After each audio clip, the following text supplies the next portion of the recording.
start with my beginnings as a listener. And I'm going to hold this picture up. This is me as a little girl. And I've got an ancient group behind me, my mother's aunts and an uncle. And you have to picture this. It's summertime on Staten Island, New York. There are chestnut trees and apple trees. And whoever gets sick of being in the city comes to Staten Island by the ferry boat and, I'll show you, and enjoys themselves under the trees. And they talk and they talk, they cry and they laugh. I don't really know what they're saying, but I know it's full of emotion and they're connected. And it's probably stories from the old country. And I would be there with my Crayolas and I would be drawing and listening without understanding, but with understanding, because when you hear the tones change, you understand certain things. I couldn't have put them into words in those days. So let's see. I began my life as a listener, and I probably was dyslexic because I spent most of my time in school listening and doodling, which shouldn't surprise anyone.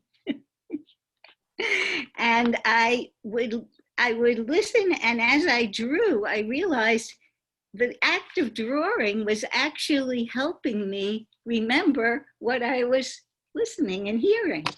So I did okay in school, but I knew I wasn't cut out for a real heavy-duty academic career. So I went to Hunter College, it was $9 a semester when I started college in New York. And I took art and I took sociology and I took history. I loved it, but I didn't know what I could do. I did not want to be a teacher.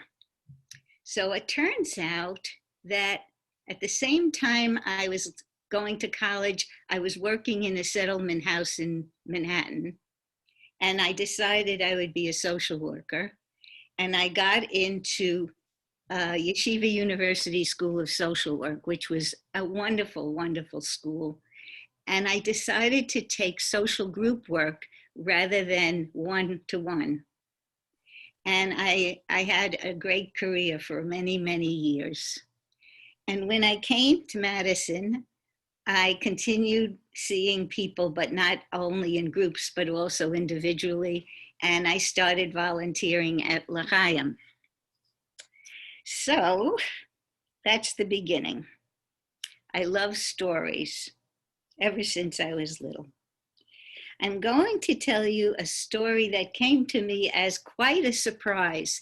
Usually when you hear a deep story, it's from someone you know pretty well and they're moved to tell you. But I was surprised that this person told me this story because I've known her for 6 or 7 years and I've seen her professionally, not me being her therapist, but her being my physical therapist. And we never talked about anything except my aches and pains. So I will just say, this is the story. It has been about 6 or 7 years now that I have been using the services of a talented physical therapist, off and on as the aches of age catch up with me. She is kind, firm in touch and directions, and extremely businesslike. Not much chatting, which is fine by me. Some of you may know that I lately have been struggling with a good deal of pain in my right hip.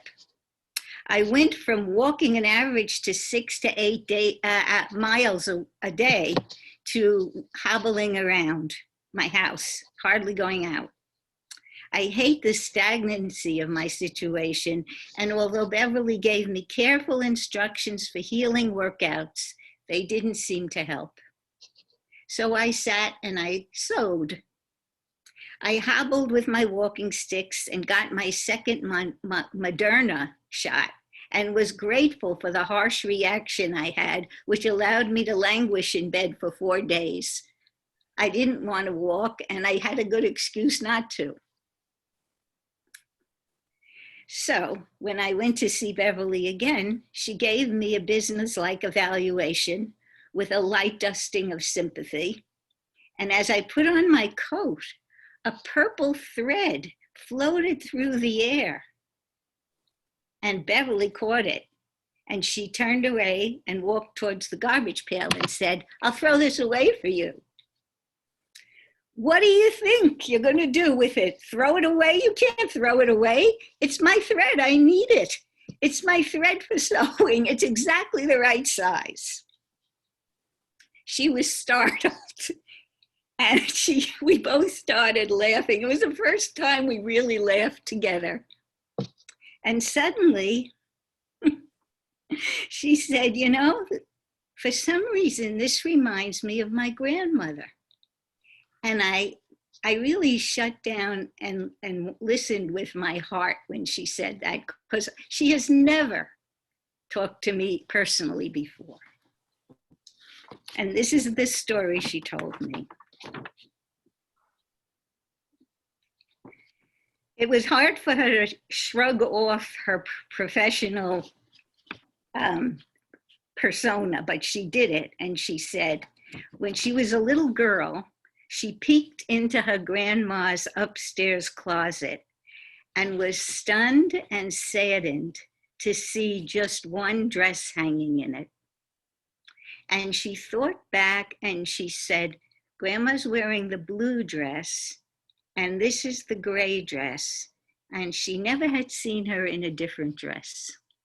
So her heart sort of broke. She felt a physical shock as she remembered that. She said she had just 2 dresses for every day.